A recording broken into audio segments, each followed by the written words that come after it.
में वुमेन्स को किस तरह से एम्पावर करें? फिकी फ्लो फिकी फ्लो साउथ ईस्ट एशिया का लार्जेस्ट और सबसे पुराना चेंबर ऑफ कॉमर्स है। हमारा हेडक्वार्टर्स दिल्ली में है। हम लोग के 21 चैप्टर्स है pan India. 15,000 women entrepreneurs, business women और प्रोफेशनल्स हमारे नेटवर्क में हैं।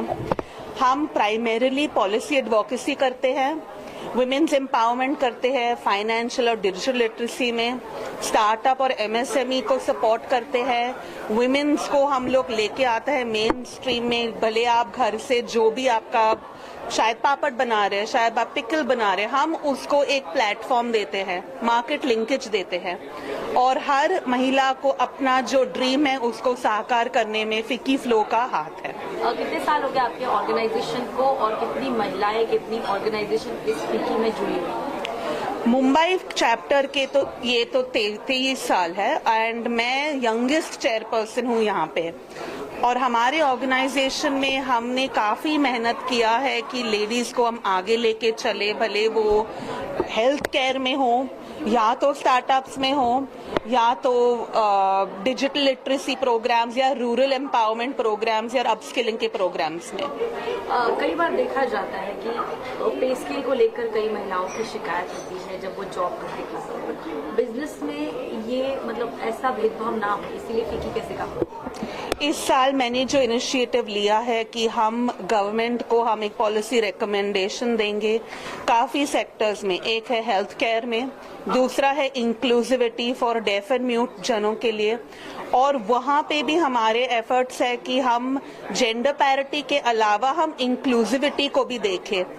हमारा एक extremely important initiative close to my heart है कि हम हर गवर्नमेंट ऑर्गेनाइजेशन में और जितना भी हो सके प्राइवेट ऑर्गेनाइजेशन में हम एक क्रेश बनाए, एक चाइल्ड केयर फैसिलिटी बनाए, ताकि जो भी महिलाएं हैं जो मैटरनिटी लीव के लिए चले जाए वो आ पाए, get back to the workforce, और कंपनीज और गवर्नमेंट उनको सपोर्ट करे। मैम, फिकी में कितनी महिलाएं जुड़ी हुई हैं और कितनी संस्थाएं? 15,000 मेंबर्स है पैन इंडिया। 21 चैप्टर्स है हमारे यहाँ पे और मुंबई चैप्टर के तो 450 मेंबर्स है। मैम, आपका नाम और पद बताइए। मेरा नाम पूजा आरंबन तिवारी है और मैं चेयरपर्सन फिकी फ्लो मुंबई की हूँ। Thank you. थोड़ा पूरे है मैडम, थोड़ा पूरे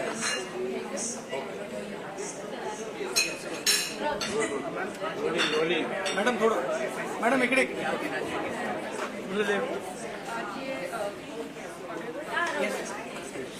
आज पहली बार मैं फिकी के प्रोग्राम में आई हूँ, फिकी मुंबई के प्रोग्राम में आज आई हूँ।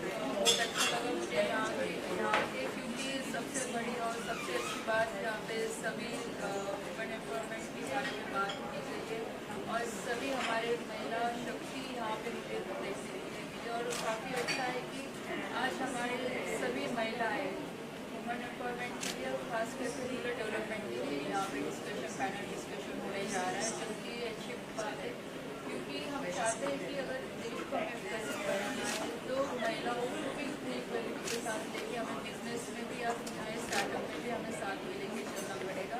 आई think so this is a very perfect perfect state to for women for rural area. Madam सामने देख के बोलिए। आप उसे किस तरीके से देखते हैं कि बहुत बड़ा अटैक था, टेररिस्ट अटैक था, उसमें पुलिस को खासकर टारगेट किया। हमारे देश में से मुझे सब वर्ल्ड से भी ये घटना की गई है कि कश्मीर एक भारत का एक हिस्सा है और आप देख सकते हैं कि 370 हटने के बाद कश्मीर के लोगों ने एक नई क्रांति कश्मीर में देखी है और भारत सरकार भी यही चाहती थी कि कश्मीर हमारा अहम हिस्सा है तो कश्मीर के लोगों को भी डेवलपमेंट का पूरा अधिकार मिलना चाहिए, वहाँ से भी प्रोग्रेस हमें आगे लेके जाने मतलब बाकी के राज्यों के साथ मिलकर। और कश्मीर में पिछले 2-3 साल से टूरिज्म काफ़ी अच्छा बढ़ा है, सेंट्रल गवर्नमेंट के माध्यम से काफ़ी योजनाएं वहाँ के लोगों तक पहुँची है, लेकिन जो घटना घटी है वो मतलब निंदा करने जैसी है और भारत सरकार इसके बारे में एक्शन डेफिनेटली लेगी। इस तरह से आदरणीय प्रधानमंत्री जी ने कहा है, हमारे होम मिनिस्टर ने कहा है, तो इसके ऊपर एक्शन लेगी। ऑलरेडी अगर देखा जाए तो एक जो डिप्लोमेटिक पॉलिटिक्स है वो शुरू हो गया है। इंडस की वाटर ट्रीटी रोक दी गई है, भारत का डिसीजन था। वहीं दूसरी तरफ अगर 48 घंटे में जितने पाकिस्तान इंडिया में रह रहे उन्हें फिर से भेजने का अल्टीमेटम दे दिया है कि सिर्फ किस देखने लाने से। ये डिसीजन लेना ज़रूरी है क्योंकि टेररिज्म को ज़्यादा हम बढ़ावा नहीं दे सकते और पहले की ये बात भारत की तरफ से कही गई है कि टेररिस्ट को हम आगे नहीं बढ़ने देंगे, इसलिए ये स्टेप लेना भारत के लिए ज़रूरी था। और मुझे लगता है भारत सरकार की तरफ से ये जो भी कदम उठाए गए वो देश हित में। सर, विपक्ष इस बात का सवाल उठा रहा है कि सुरक्षा में चूक जो है वो उन्होंने कबूल की है। इस बात को लेकर विपक्ष ने सवाल उठाया, आम जनता भी अब इस बात को देखो, मैं यही कहना चाहूँगी कि ये इशू अभी पॉलिटिक्स करने का नहीं है। हम सभी पॉलिटिकल पार्टी को भी साथ में आके सरकार के समर्थन में खड़ा रहना ज़रूरी है क्योंकि जो मुद्दा है हमारे देश के जनता के साथ जुड़ा हुआ है। रहा सुरक्षा का विषय तो मुझे लगता है कि जो 3 साल से, जैसे मैंने पहले भी बताया कि कश्मीर का डेवलपमेंट काफ़ी आगे तक बढ़ा है और सिक्योरिटी के बारे में भी भारत सरकार ने हमेशा से हमारे जितने भी बॉर्डर्स है या कश्मीर है उसे प्रोटेक्ट करने के लिए हमेशा से कोशिश की और आगे भी सरकार करती है। सर, शरद पवार ये कह रहे हैं कि ऐसा पहली बार सुना है कि धर्म को लेकर जो है पूछा गया और उसके बाद गोलीबारी की गई है।